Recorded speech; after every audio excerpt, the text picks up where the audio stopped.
ఈ మధ్య రామ్గఢ్ కొంచెం బాగా డల్గా ఉంటున్నాడ్రా. నిజంగానే? బహుశా అది నా గురించే అనుకుంటా. మూసుకోరా నువ్వు నీ ఫినాయిల్ డబ్బా మొగం వేసుకుని. అయినా నీ గురించి ఏముంటది? నేను కష్టపడటం అడు చూడలేకపోతున్నాడు రా. తొక్కేం కాదు నువ్వు నీ ఏదో ఫేస్ చేసుకొని.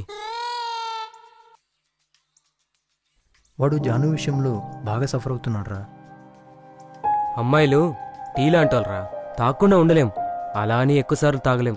ఒక్కసారి తాగేమనుకో మైండ్కి రిఫ్రెష్మెంట్. అదే 10 సార్లు తాగేమనుకో హార్ట్కే ఎఫెక్ట్.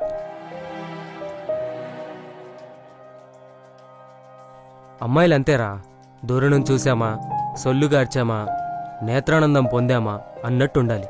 వాళ్ళకి కొంచెం ముందుకెళ్ళామనుకో మైండ్కి రిఫ్రెష్మెంట్. అదే ఇంకొంచెం ముందుకెళ్ళామనుకో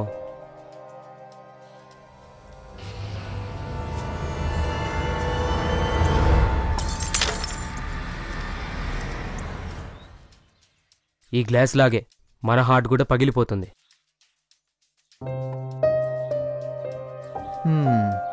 అదే నిజమేలే. ఆడదలుచుకుంటే కూలిన రాజ్యాలు ఉన్నాయి, కట్టిన కట్టడాలు ఉన్నాయి. ఎరగదీసావురా. నీకేం అర్థమైందిరా? సరే గాని రామ్కి ఒకసారి ఫోన్ చేయి, ఎక్కడున్నాడు?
ఏంట్రా ఎన్నిసార్లు ఫోన్ చేసినా లిఫ్ట్ చేయవే?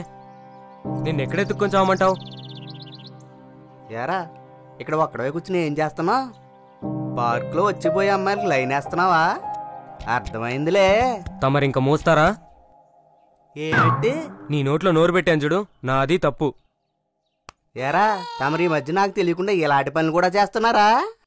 ఆపనరా. ఏమైందిరా? జానుతో గొడవ?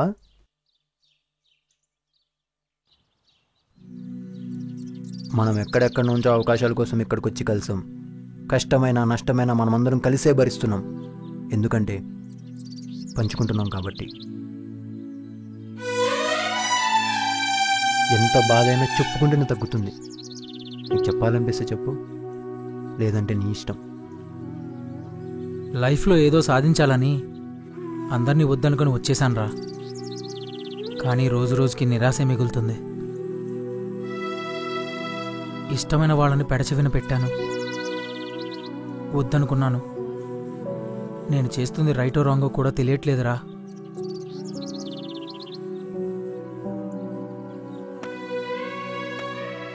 అరే రామ్,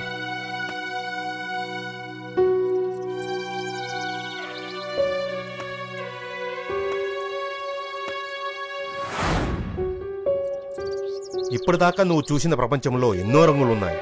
ఇప్పుడు నువ్వు కోరుకునే ప్రపంచంలో ముళ్ళు మాత్రమే ఉంటాయి.